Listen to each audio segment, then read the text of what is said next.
El deseado de todas las gentes. Capítulo 62. La fiesta en casa de Simón.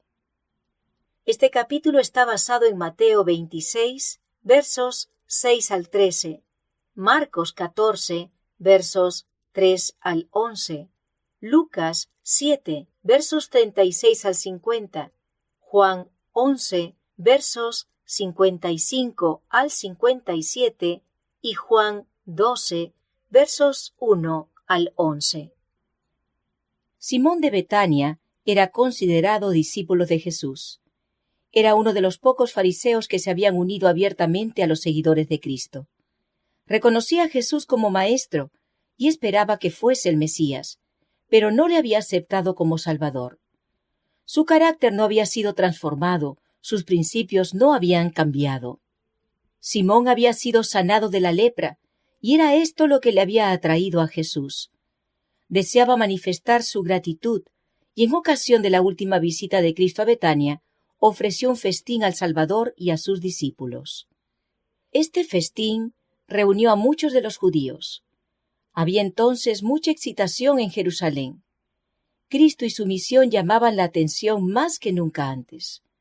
Aquellos que habían venido a la fiesta vigilaban estrechamente sus movimientos, y algunos con ojos inamistosos. El Salvador había llegado a Betania solamente 6 días antes de la Pascua, y de acuerdo con su costumbre, había buscado descanso en la casa de Lázaro.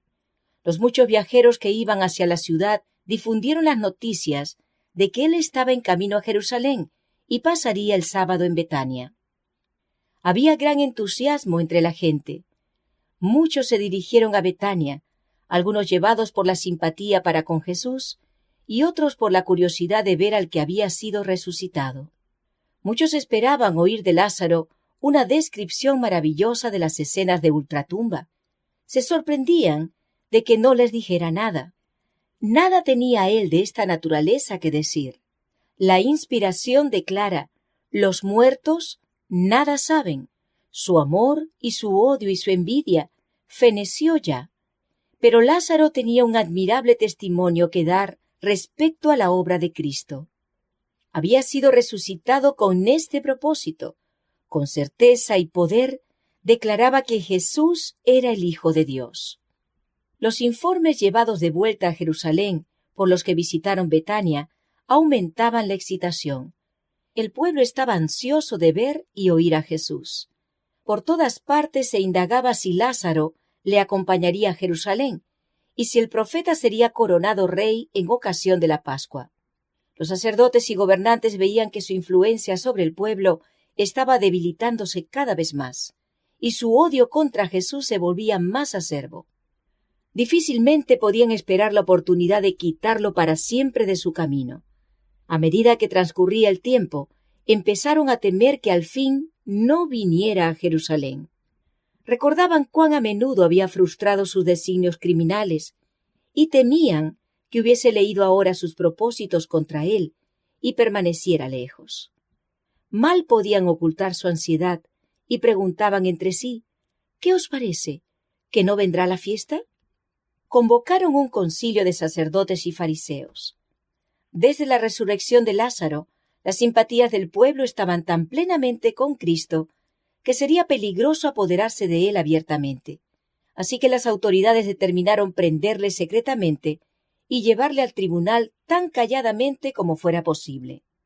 Esperaban que cuando su condena se conociese, la voluble corriente de la opinión pública se pondría en favor de ellos. Así se proponían destruir a Jesús. Pero los sacerdotes y rabinos sabían que mientras Lázaro viviese, no estarían seguros. La misma existencia de un hombre que había estado 4 días en la tumba y que había sido resucitado por una palabra de Jesús, ocasionaría tarde o temprano una reacción. El pueblo habría de vengarse contra sus dirigentes por haber quitado la vida a aquel que podía realizar tal milagro. Por lo tanto, el Sanedrín llegó a la conclusión de que Lázaro también debía morir. A tales extremos conducen a sus esclavos la envidia y el prejuicio.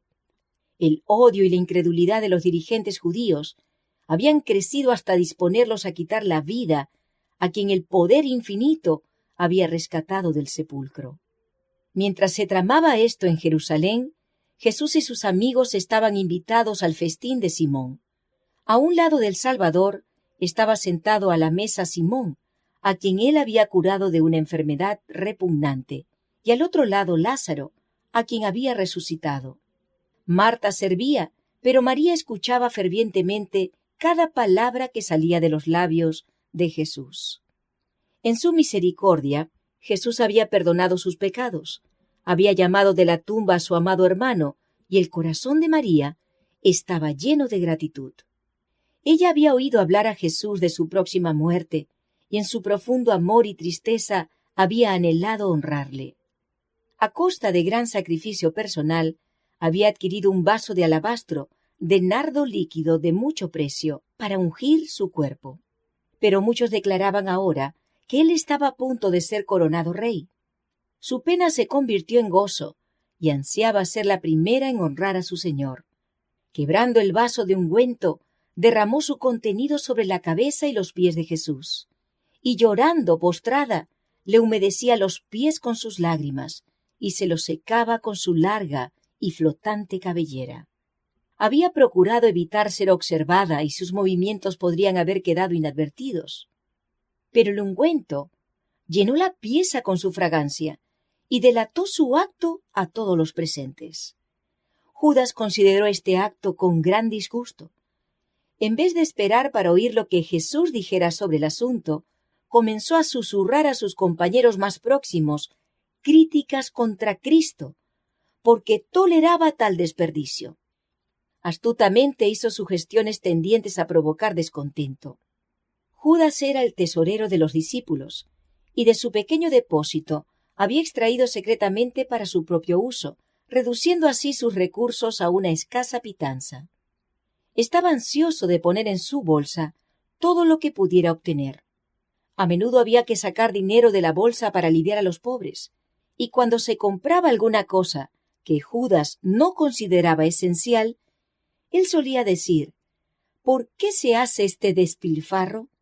¿Por qué no se coloca el costo de esto en la bolsa que yo llevo para los pobres? Ahora el acto de María contrastaba tanto con su egoísmo que él quedaba expuesto a la vergüenza, y de acuerdo con su costumbre, trató de dar un motivo digno a su crítica en cuanto a la dádiva de ella. Dirigiéndose a los discípulos, preguntó: ¿por qué no se ha vendido este ungüento por 300 denarios y se dio a los pobres? Mas dijo esto no por el cuidado que él tenía de los pobres, sino porque era ladrón, y tenía la bolsa y traía lo que se echaba en ella. Judas no tenía amor a los pobres. Si el ungüento de María se hubiese vendido y el importe hubiera caído en su poder, los pobres no habrían recibido beneficio. Judas tenía un elevado concepto de su propia capacidad administrativa. Se consideraba muy superior a sus condiscípulos como hombre de finanzas, y los había inducido a ellos a considerarlo de la misma manera. Había ganado su confianza y tenía gran influencia sobre ellos. La simpatía que profesaba a los pobres los engañaba, y su artera insinuación los indujo a mirar con desagrado la devoción de María. El murmullo circuló la mesa. ¿Por qué se pierde esto? Porque esto se podía vender por gran precio y darse a los pobres. María oyó las palabras de crítica. Su corazón temblaba en su interior. Temía que su hermana la reprendiera como derrochadora. El maestro también podía considerarla impróvida. Estaba por ausentarse sin ser elogiada ni excusada, cuando oyó la voz de su señor. «Dejadla. ¿Por qué la fatigáis?» Él vio que estaba turbada y apenada. Sabía que mediante este acto de servicio había expresado su gratitud por el perdón de sus pecados e impartió alivio a su espíritu. Elevando su voz por encima del murmullo de censuras, dijo: «Buena obra me ha hecho, que siempre tendréis los pobres con vosotros, y cuando quisiereis les podréis hacer bien. Mas a mí no siempre me tendréis. Ésta ha hecho lo que podía, porque se ha anticipado a ungir mi cuerpo para la sepultura. El don fragante que María había pensado prodigar al cuerpo muerto del Salvador, lo derramó sobre él en vida. En el entierro, su dulzura sólo hubiera llenado la tumba, pero ahora llenó su corazón con la seguridad de su fe y amor. José de Arimatea y Nicodemo no ofrecieron su don de amor a Jesús durante su vida. Con lágrimas amargas trajeron sus costosas especias para su cuerpo rígido e inconsciente. Las mujeres que llevaron sustancias aromáticas a la tumba hallaron que su diligencia era vana, porque él había resucitado. Pero María, al derramar su ofrenda sobre el Salvador, mientras él era consciente de su devoción, le ungió para la sepultura. Y cuando él penetró en las tinieblas de su gran prueba, llevó consigo el recuerdo de aquel acto, anticipo del amor que le tributarían para siempre aquellos que redimiera. Muchos son los que ofrendan sus dones preciosos a los muertos. Cuando están alrededor de su cuerpo frío, silencioso, abundan en palabras de amor. La ternura, el aprecio y la devoción son prodigados al que no ve ni oye. Si esas palabras se hubiesen dicho cuando el espíritu fatigado las necesitaba mucho, cuando el oído podía oír y el corazón sentir, cuán preciosa habría sido su fragancia. María no conocía el significado pleno de su acto de amor. No podía contestar a sus acusadores. No podía explicar por qué había escogido esa ocasión para ungir a Jesús. El Espíritu Santo había pensado en lugar suyo, y ella había obedecido sus impulsos. La inspiración no se humilla a dar explicaciones. Una asistencia invisible habla a la mente y al alma y mueve el corazón a la acción. Es su propia justificación. Cristo le dijo a María el significado de su acción, y con ello le dio más de lo que había recibido. Porque echando este ungüento sobre mi cuerpo, dijo él, para sepultarme lo ha hecho. De la manera en que el alabastro fue quebrado y se llenó la casa entera con su fragancia, así Cristo había de morir, su cuerpo había de ser quebrantado, pero él había de resucitar de la tumba, y la fragancia de su vida llenaría la tierra. Cristo nos amó y se entregó a sí mismo por nosotros, ofrenda y sacrificio a Dios en olor suave. De cierto os digo, declaró Cristo, que donde quiera que este evangelio fuere predicado en todo el mundo, también será dicho, para memoria de ella, lo que ésta ha hecho. Mirando en lo futuro, el Salvador habló con certeza concerniente a su evangelio. Iba a predicarse en todo el mundo, y hasta donde el evangelio se extendiese, el don de María exhalaría su fragancia, y los corazones serían bendecidos por su acción espontánea. Se levantarían y caerían los reinos, los nombres de los monarcas y conquistadores serían olvidados, pero la acción de esta mujer sería inmortalizada en las páginas de la historia sagrada. Hasta que el tiempo no fuera más, aquel vaso de alabastro contaría la historia del abundante amor de Dios para con la especie caída. La acción de María estaba en pronunciado contraste con la que Judas estaba por realizar. Cuán terminante lección pudiera haberle dado Cristo, aquel que había sembrado la semilla de la crítica y los malos pensamientos en la mente de los discípulos. Cuán justamente el acusador pudiera haber sido acusado. Aquel que lee los motivos de cada corazón y entiende toda acción, pudo haber abierto ante los que estaban en la fiesta los capítulos oscuros de la vida de Judas.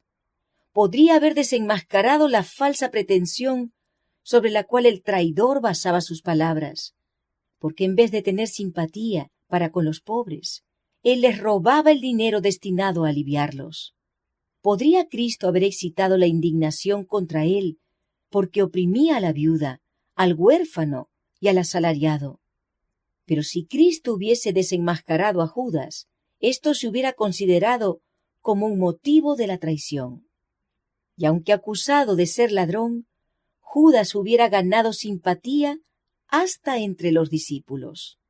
El Salvador no le censuró y así evitó darle una excusa para traicionarle. Pero la mirada que Jesús dirigió a Judas le convenció de que el Salvador discernía su hipocresía y leía su carácter vil y despreciable. Al elogiar la acción de María, que había sido tan severamente condenada, Cristo había censurado a Judas.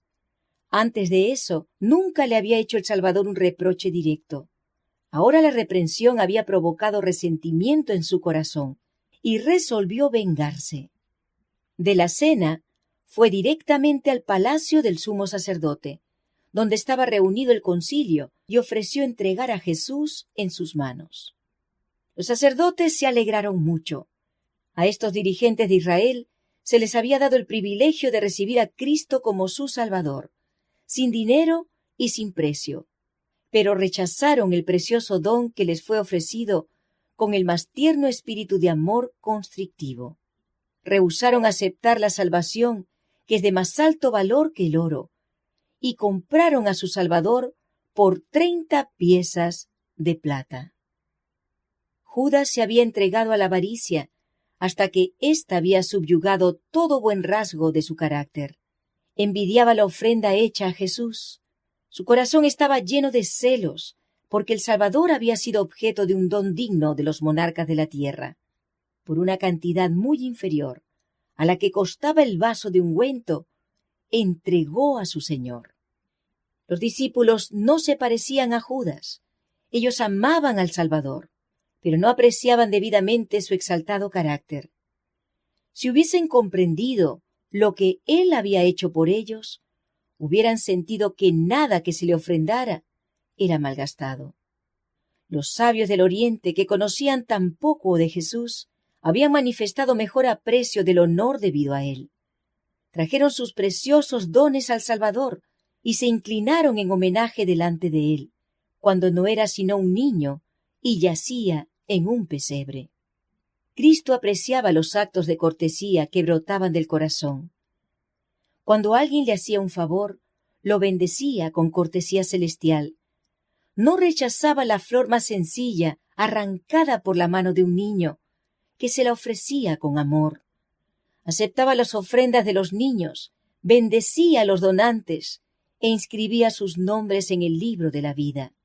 En las Escrituras se menciona el ungimiento de Jesús por María para distinguirla de las otras Marías. Los actos de amor y reverencia para con Jesús son una evidencia de la fe en Él como Hijo de Dios.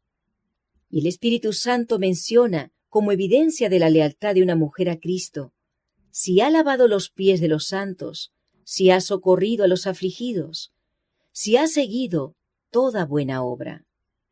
Cristo se deleitó en el ardiente deseo de María de hacer bien a su Señor. Aceptó la abundancia del afecto puro, mientras que sus discípulos no lo comprendieron ni quisieron comprenderlo. El deseo que María tenía de prestar este servicio a su Señor era de más valor para Cristo que todo el ungüento precioso del mundo, porque expresaba el aprecio de ella por el Redentor del mundo. El amor de Cristo la constreñía. Llenaba su alma la sin par excelencia del carácter de Cristo. Aquel ungüento era un símbolo del corazón de la donante. Era la demostración exterior de un amor alimentado por las corrientes celestiales hasta que desbordaba.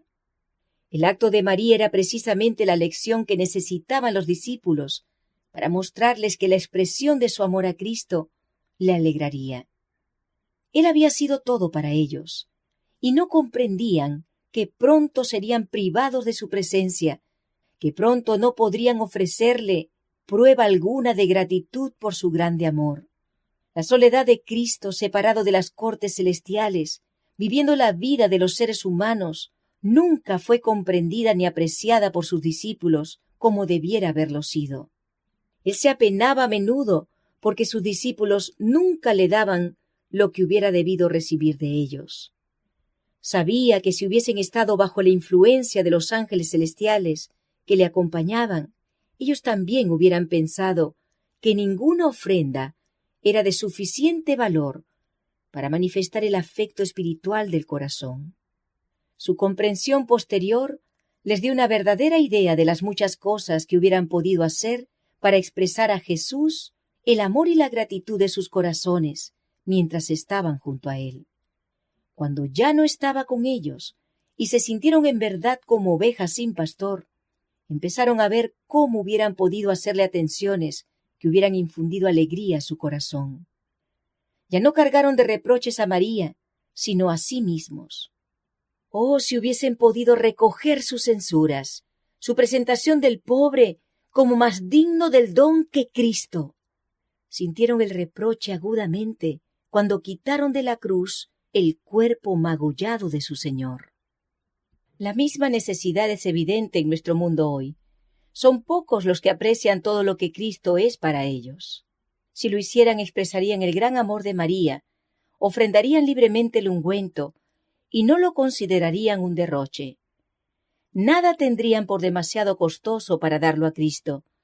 Ningún acto de abnegación o sacrificio personal les parecería demasiado grande para soportarlo por amor a Él. Las palabras dichas con indignación, ¿por qué se pierde esto?, recordaron vívidamente a Cristo el mayor sacrificio jamás hecho, el don de sí mismo en propiciación por un mundo perdido.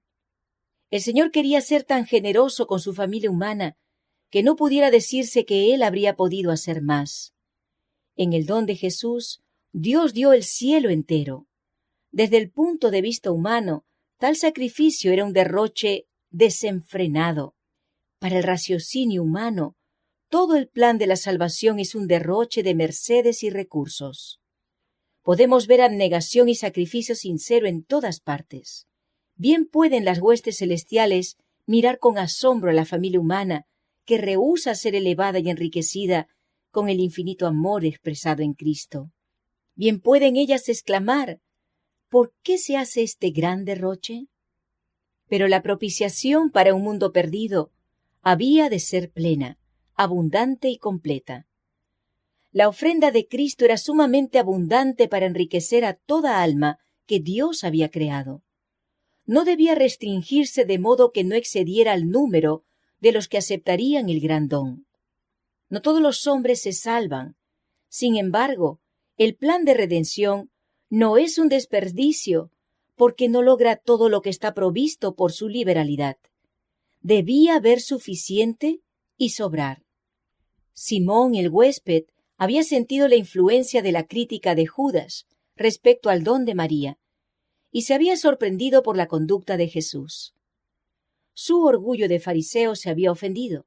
Sabía que muchos de sus huéspedes estaban mirando a Cristo con desconfianza y desagrado. Dijo entre sí, si fuera profeta, conocería quién y cuál es la mujer que le toca, que es pecadora. Al curarlo a Simón de la lepra, Cristo lo había salvado de una muerte viviente. Pero ahora Simón se preguntaba si el Salvador era profeta, porque Cristo permitió que esta mujer se acercara a él, porque no la rechazó con indignación, como una persona cuyos pecados eran demasiado grandes para ser perdonados, porque no demostró que comprendía que ella había caído. Simón estaba tentado a pensar que él no era profeta. Jesús no sabe nada en cuanto a esta mujer, que es tan liberal en sus demostraciones, pensaba él. De lo contrario, no permitiría que le tocase. Pero era la ignorancia de Simón respecto a Dios y a Cristo lo que le inducía a pensar así. No comprendía que el Hijo de Dios debía actuar como Dios, con compasión, ternura y misericordia. El plan de Simón consistía en no prestar atención al servicio de penitencia de María. El acto de ella de besar los pies de Cristo y ungirlos con ungüento era exasperante para su duro corazón, y pensó que si Cristo era profeta, debería reconocer a los pecadores y rechazarlos. A estos pensamientos inexpresados contestó el Salvador: Simón, una cosa tengo que decirte. Un acreedor tenía 2 deudores. El uno le debía 500 denarios y el otro 50. Y no teniendo ellos de qué pagar, perdonó a ambos. Di pues, ¿cuál de estos le amará más? Y respondiendo Simón dijo, pienso que aquel al cual perdonó más. Y él le dijo, rectamente has juzgado. Como Natán con David, Cristo ocultó el objeto de su ataque bajo el velo de una parábola. Cargó a su huésped con la responsabilidad de pronunciar sentencia contra sí mismo. Simón había arrastrado al pecado a la mujer a quien ahora despreciaba. Ella había sido muy perjudicada por él. Por los dos deudores de la parábola estaban representados Simón y la mujer. Jesús no se propuso enseñar qué grado de obligación debían sentir las dos personas, porque cada una tenía una deuda de gratitud que nunca podría pagar. Pero Simón se sentía más justo que María, y Jesús deseaba que viese cuán grande era realmente su culpa. Deseaba mostrarle que su pecado superaba al de María, en la medida en que la deuda de 500 denarios excedía a la de 50. Simón empezó ahora a verse a sí mismo desde un nuevo punto de vista. Vio cómo era considerada María por quien era más que profeta. Vio que con penetrante ojo profético Cristo había leído el corazón de amor y devoción de ella. Sobrecogido de vergüenza, comprendió que estaba en la presencia de uno que era superior a él. Entré en tu casa, continuó Cristo. No me diste agua para mis pies, pero con lágrimas de arrepentimiento, impulsada por el amor, María ha lavado mis pies y los ha secado con su cabellera. No me diste beso, mas esta, que tú desprecias, desde que entré no ha cesado de besar mis pies. Cristo enumeró las oportunidades que Simón había tenido para mostrar el amor que tenía por su Señor y su aprecio de lo que había hecho en su favor. Claramente, aunque con delicada cortesía, el Salvador aseguró a sus discípulos que su corazón se apena cuando sus hijos dejan de mostrar su gratitud hacia Él con palabras y hechos de amor. El que escudriña el corazón leyó el motivo que impulsó la acción de María y vio también el espíritu que inspiró las palabras de Simón. ¿Ves esta mujer?, le dijo él. Es una pecadora, por lo cual te digo que sus muchos pecados son perdonados, porque amó mucho. Mas al que se perdona poco, poco ama. La frialdad y el descuido de Simón para con el Salvador demostraban cuán poco apreciaba la merced que había recibido. Pensaba que honraba a Jesús invitándole a su casa, pero ahora se vio a sí mismo como era en realidad. Mientras pensaba estar leyendo a su huésped estaba leyéndolo a él. Vio cuán verdadero era el juicio de Cristo en cuanto a él. Su religión había sido un manto farisaico. Había despreciado la compasión de Jesús. No le había reconocido como al representante de Dios. Mientras María era una pecadora perdonada, él era un pecador no perdonado. La severa norma de justicia que había deseado aplicar contra María le condenaba a él. Simón fue conmovido por la bondad de Jesús al no censurarle abiertamente delante de los huéspedes. Él no había sido tratado como deseaba que María lo fuese. Vio que Jesús no quiso exponer a otros su culpa, sino que por una correcta exposición del caso, trató de convencer su mente y subyugar su corazón, manifestando benevolencia. Una denuncia severa hubiera endurecido el corazón de Simón contra el arrepentimiento, pero una paciente admonición le convenció de su error. Vio la magnitud de la deuda que tenía para con su Señor. Su orgullo fue humillado, se arrepintió, y el orgulloso fariseo llegó a ser un humilde y abnegado discípulo. María había sido considerada como una gran pecadora, pero Cristo conocía las circunstancias que habían formado su vida. Él hubiera podido extinguir toda chispa de esperanza en su alma, pero no lo hizo. Era Él quien la había librado de la desesperación y la ruina. 7 veces ella había oído la reprensión que Cristo hiciera a los demonios que dirigían su corazón y mente. Había oído su intenso clamor al Padre en su favor. Sabía cuán ofensivo es el pecado para su inmaculada pureza, y con su poder ella había vencido. Cuando a la vista humana su caso parecía desesperado, Cristo vio en María aptitudes para lo bueno. Vio los rasgos mejores de su carácter. El plan de la redención ha investido a la humanidad con grandes posibilidades, y en María estas posibilidades debían realizarse. Por su gracia, ella llegó a ser participante de la naturaleza divina. Aquella que había caído y cuya mente había sido habitación de demonios, fue puesta en estrecho compañerismo y ministerio con el Salvador. Fue María la que se sentaba a sus pies y aprendía de él. Fue María la que derramó sobre su cabeza el precioso ungüento y bañó sus pies con sus lágrimas. María estuvo junto a la cruz y le siguió hasta el sepulcro. María fue la primera en ir a la tumba después de su resurrección. Fue María la primera que proclamó al Salvador resucitado. Jesús conoce las circunstancias que rodean a cada alma. Tú puedes decir, soy pecador, muy pecador. Puede serlo. Pero cuanto peor seas, tanto más necesitas a Jesús. Él no se aparta de ninguno que llora contrito. No dice a nadie todo lo que podría revelar, pero ordena a toda alma temblorosa que cobre aliento. Perdonará libremente a todo aquel que acuda a Él en busca de perdón y restauración. Cristo podría encargar a los ángeles del cielo que derramen las redomas de su ira sobre nuestro mundo, para destruir a aquellos que están llenos de odio contra Dios. Podría limpiar este negro borrón de su universo, pero no lo hace. Él está ahora junto al altar del incienso, presentando las oraciones de aquellos que desean su ayuda. A las almas que se vuelven a Él en procura de refugio, Jesús las eleva por encima de las acusaciones y contiendas de las lenguas. Ningún hombre, ni ángel malo puede acusar a estas almas. Cristo las une a su propia naturaleza divino-humana.